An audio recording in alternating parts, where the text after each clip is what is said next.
All right, what's going on, y'all? Today's day 3 of my new functional power building split. So today's going to be push day. So today the focus is going to be chest, shoulders, tries. With that, I've changed up some things to make it more power building rather than, my kind of traditional, just high intensity bodybuilding like, what I've traditionally done and shown y'all. So with that, today's a little bit of a different day. I've got a packed schedule of in-person clients. I just finished up a 2-hour session with the client. And then I've got a session come up here in a little bit. So I'm going to break this push day up into 2 parts. So I'm going to go ahead and then we're going to hit chest right now, get all the chest work done. I'm going to give you all the voiceover for that. And then I'm going to come back, get a bite to eat. We'll do a little recap of what went on, with all that, how I'm feeling. And then I'm training another client, and then we'll finish up part 2 with the shoulders, traps, and then some neck work. So the way that this is going to be different than kind of what I've traditionally done is some of the movements are different. I've got quite a few of the same movements that I love for push. I've kept them in place because they work. And have really built, the density along my chest and upper shelf and all of that. But to make it more power building, some rep ranges have changed. And then I have changed up a couple movements. So I'll keep you all posted on that. I'll give you all the full voiceover and all that. But we're going to go ahead and get in here, get the chest work done, and then I'll catch you all when I'm getting a bite to eat. All right, so we're going to get into the first movement here. So the first movement is incline Smith machine press. Now, this is my all-time favorite chest movement. If I, had to pick a desert island chest movement that, for the rest of my life, I could only do one chest movement and nothing else, it would be incline press, and specifically incline Smith machine press. This I attribute 100%, my entire upper shelf of my chest, even leading, all through my front delts, I attribute to doing incline Smith machine press work over the last, 3 to 4 years, and really intentionally progressing it up. Now, this incline Smith machine, this Arsenal Smith machine specifically, is the heaviest Smith machine I've ever used. We'll get back to that in just a second. So this first set, I did 4 reps at 325. So that's, one thing that, I've changed up this training block, rather than, just doing my typical 8 to 12 reps for 3 sets like I've done for the last several years for bodybuilding. With this power building, I'm very specifically and intentionally trying to increase weight. So I'm working 3 different rep ranges. So that first set I did, the rep range is 4 to 6 reps. This second one right here is 6 to 8 reps. And then the third one, which you'll see in a second, is 8 to 10 reps. So I'm working 3 different rep ranges, all relatively low rep ranges. And I did the first set 4 at 325, the second one 8 at 295, and then the third one at 9 at 275. Now back to what I was saying about this Smith machine in particular. This Arsenal Smith machine, I can't figure it out. And I've talked to quite a few people on this that agree. This is the heaviest Smith machine I've ever used in my life. Anytime I go to a different gym and I get under a different Smith machine, I'm able to do 30, 40 pounds extra from this. The tension on this is insane. Now, I can't quite figure out what it is because the bar is a typical 45-pound bar, but there's something with it that just makes this Smith machine incredibly difficult. But with that, I attribute a ton of my density to doing work on this Smith machine. So if you have access to an Arsenal Smith machine, I highly recommend. It's tough, but it's a good tough that's going to absolutely lead to gains. So right here, we did those 3 sets. First one, 4 to 6 reps. Second one, 6 to 8. Then third one, 8 to 10.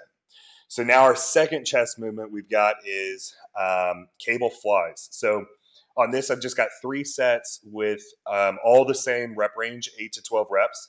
But the thing that does change on each set is I changed the height of the cables. So right here, this is the first set. I put the cables way up high, and I put it on this cable stack. It's on the 4th notch. The second set, I put them more about mid, and that's on the 12th notch. And then the third one, I put down low, and that's on the 20th notch. So I'm working all 3 different angles of my chest, and I have found over the last several years that to be incredibly beneficial. Now, specifically what I'm trying to do with these flies is I'm trying to get a really, really, really deep stretch. So you'll see right here, first I extend out, and then I'm getting a full stretch right there, and then I'm squeezing through. And so what I'm wanting to do is keep full tension on the muscle through the entirety of the rep. And I almost want to focus on, it's almost as if I was like hugging a tree, but at the very top of the rep, so right about right there, I'm wanting to really, really squeeze my pecs together, really as hard as possible. And that's, I talked to a client about this today that, almost with any movement you do, any set you do, you want to be holding maximal tension through the muscle, through the entirety of the rep as much as you can. And then once you put yourself under solid load, you're going to create pretty killer density. But I did 3 sets there. The first one, 9 at 40, second one, 10 at 35, and then the third one, 9 at 35. Okay, so now we've got our third movement here. This is typically going to be at the end of a push day, but today's schedule, I put it right here. So this is neck flexion. So I told you all that, through this power building block, I'm wanting intentionally to build a very, very unbreakable, strong neck. And I'm also wanting it to grow in size as well, really grow kind of a meaty neck and traps. And so what I'm doing is at the end of push days, and I'm going to do 2 push days a week, I'm putting a neck movement at the end of it. And so at the end of this push day, I'm putting neck flexion. So what I'm doing is I've got a 10-pound plate right there. In the range of motion isn't huge, but I'm basically extending my neck all the way back and then trying to take my arms out of it as much as possible and just let the plate rest on my forehead and lift the weight up, basically with my head and neck. And so what I did here is I did 3 sets. The rep range is going to be 12 to 15. Started out light here with the 10-pound plate.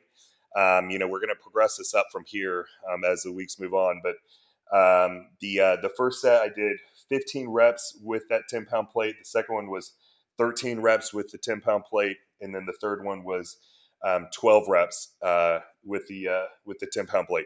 And I can tell you, by the end of that third set, I absolutely was feeling it in my neck, and I was feeling it in my neck all the way through my traps. And you'll see in the update video I'm about to give you all in a second, kind of the break in between sessions here. You're going to see in the truck, you can see I've got a pump, from my neck leading down through my traps.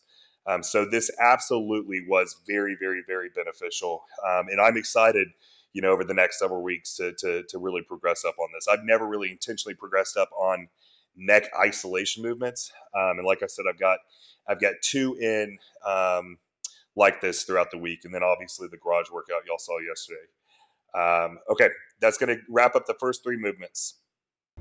All right, so just finished up the first half of that session.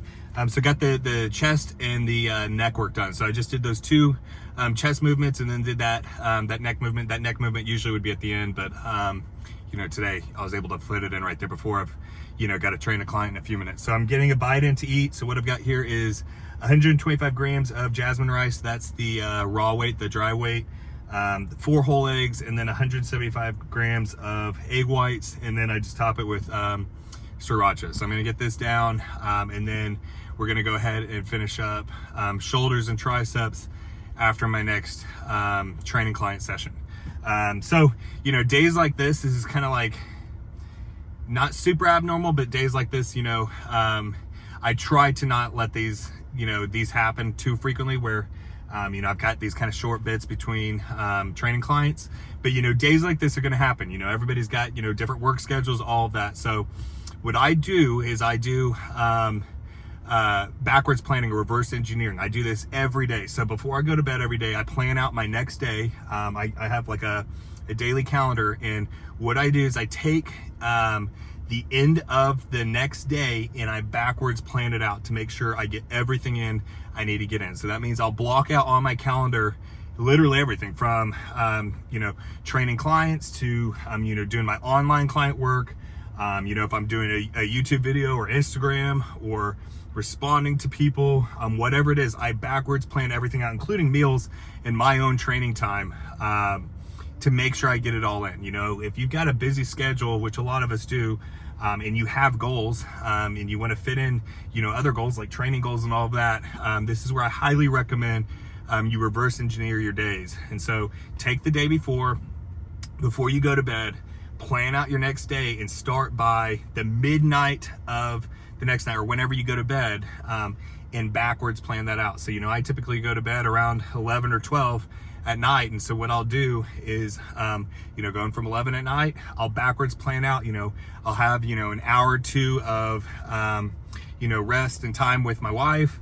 And then I've got, my last meal of the day. And then from there, it'll be training or whatever it is. And then I literally block out the days, and plan it completely out. And, not every day is going to go perfect as you have planned, but it's kind of like that whole thing of shoot for the stars, at least you'll land on the moon. If you go ahead and you reverse engineer your days, it is a way to guarantee you're going to go ahead and get in the priorities what you need to get in. And so days like today, where I've got training clients, and then, only little blocks of time, this is where I knew today to get everything I needed to get in, I needed to go ahead and fit in half of my training session in that little hour right there. And then I'm going to have, about 45 minutes after this next session to go ahead and finish it up before I get home. And I have some more work to do. So that's, what I would recommend to y'all. It's been, it's made my life much more organized, and I've been able to find success in many more ways because of, reverse engineering and all that. But I'm going to go ahead and get this down, and then I'll give you all the voiceover for the next part of the workout, which is going to be 3 more movements. So we've done 3 movements, and now we've got 3 more movements. So today's total is going to be 6 movements. We've got 2 shoulder movements and 1 tricep movement. So I'll bring y'all along for that. All right, so now we're getting into the shoulder work. So dumbbell laterals, these are, just like I have the Smith machine press is my all-time favorite chest machine or chest movement. Dumbbell laterals are my all-time favorite shoulder movement. I get asked all the time, how have I built my shoulders? And it's heavy, heavy dumbbell laterals. You can see I use a little bit of momentum here, but I try to take as much momentum out of it. I've just progressed these up over the last several years. So I've actually lowered the rep range down for this block. So the first one, the rep range is 6 to 8. The second one is 8 to 10. And then the third one is 8 to 12. So the first set I did 6 reps with 65s. The second one I did 9 reps with 60s. That's the set you see right here. And then the third set I did 10 reps with 55s. But I'm telling you, progressing up heavy, heavy dumbbell laterals is, you will build dense, round capped shoulders. There's just no question about it. Okay, so the next shoulder movement I had, the machine is actually broken, and that's one of the new movements I've got in the program, so I was kind of bummed about it, but, we'll hopefully have it next week for me to show you, so I'm going to kind of keep it tight-lipped for now. But to replace it, I just got under a Panada shoulder press right here. This is just 2 sets right here. I did the rep range 8 to 10 reps. So, nothing special right here. This is just kind of a replacement press for me, until we get, the movement that I'm really wanting to add in for next week. So now we get into the tricep work. So for here, just 4 sets to finish off with triceps. Rep range I do on triceps is always 10 to 15. I found that, with biceps really respond well to a little bit lower of a rep range, like 8 to 12. And then triceps respond really, really well to a little bit higher, like 10 to 15. So with here, I use a long rope. The short rope, I'm not able to get great range of motion. So I use a long rope here. I used to use the bar, but the bar, I ended up, I just have to put so much freaking weight on the stack, plus the gym pen that, I've been enjoying just using the rope lately and really, really, getting a solid contraction with this. So I want to keep my elbows essentially pinned in place to where they're not, moving up or down, and essentially just isolate the triceps, keep tension on the triceps all the way through. And then at the bottom of the movement, of course, really, really squeeze the crap out of my triceps. So I did four sets here, all in the rep range of 10 to 15. And then right here, you're going to see I just did a little bit of tiny posing work to get a thumbnail. But that's going to wrap up today's video. Today was the 3rd day of our new training block. Feeling good, feeling strong. And I'm stoked with how this is rocking. But I hope you all have a great day. God bless y'all. Go ahead and like and subscribe if you haven't already.